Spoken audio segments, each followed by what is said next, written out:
Hello, distinguished friends and colleagues. This is Stuart Hamilton, the Pro-Life Activities Coordinator for the Archdiocese of Louisville, Kentucky, serving under Deacon Stephen Bowling. And this is 5 Minutes for Life, where we take 5 minutes to discuss one topic, one ministry, or one event that affects the pro-life movement here in the Archdiocese of Louisville. So, this is the first video I've made since November 8th, when, unfortunately, Amendment number 2 did not pass. It was a very, very narrow margin. 52% of Kentuckians voted against Amendment number 2, and 48% voted for. So I want to talk a little bit about some statistics. Not because I'm playing a woulda, coulda, shoulda game, because I think that they point out where we should work in order to go forward in the pro-life ministry. Okay, first statistic I want to talk about is 10-1. Why did we lose here in Kentucky? Well, part of it is we were outspent in the pro-life lobby 10-1 by the pro-abortion lobby. They spent nearly $8 million to defeat Amendment number 2. Now, you should understand that there were lots of pro-life initiatives that are on the ballot across the United States. Nearly all of them were defeated because the abortion lobby spent nearly $1 billion altogether. A whopping $1 billion to defeat these ballot initiatives in all of these different states. So, what does nearly $1 billion buy you? Well, it buys you media attention and it buys you the narrative.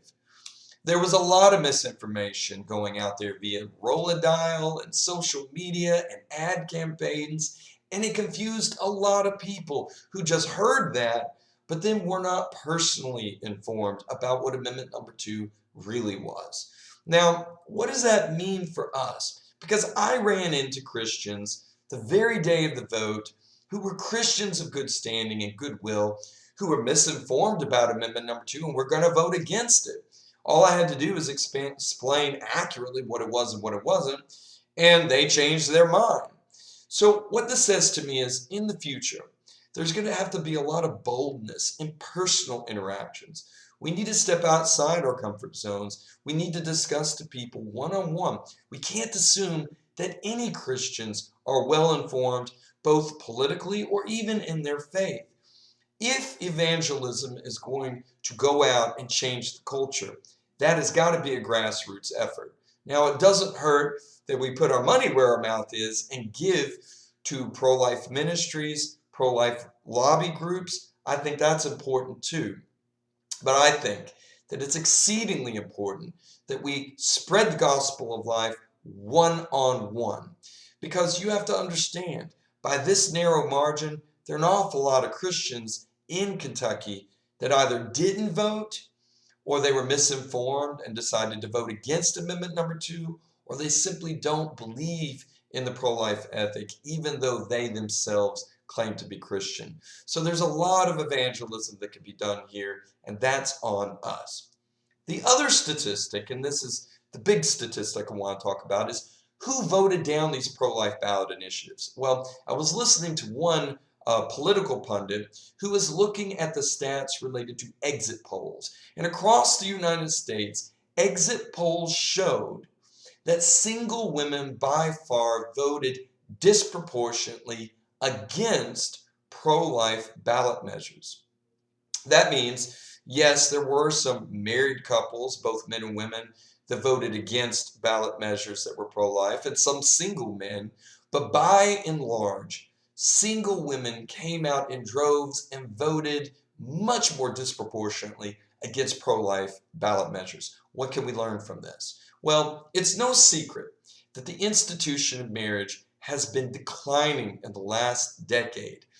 We see a lot more of young people cohabitating or going from sexual partner to sexual partner without making any real commitments.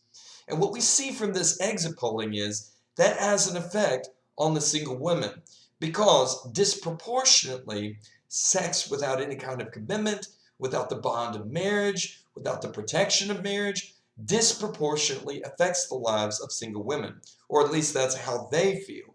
They view pregnancy outside of marriage as a real threat to their well-being. So what am I saying? In the pro-life ministry, we need to really focus on reinvigorating the sanctity of marriage and the beauty of marriage. Marriage and family are inextricably connected. So goes the institution of marriage, so goes the institution of the family, so goes votes about policies and things like that that will directly affect the lives of the unborn, yes, but family in general. Things relate, and not just that. I mean, if you're thinking about it, think about how we raise and educate our families. If we're not good about talking about marriage and the family, there's a lot of situations that could go south, not just things like this. So I foresee a lot of energy and attention being paid to reinvigorating this institution of marriage for the common good of the people. Certainly that's what I will be looking at. Now I want to leave you on this, something that Archbishop Fobb said. He was speaking to a group of pro-lifers before the amendment vote, and he said this: even if amendment number 2 doesn't pass, we will continue to work. We will continue to fight. We will go out into the culture and we will continue to spread a message that's unpopular, that every human life has dignity no matter what. That's our job.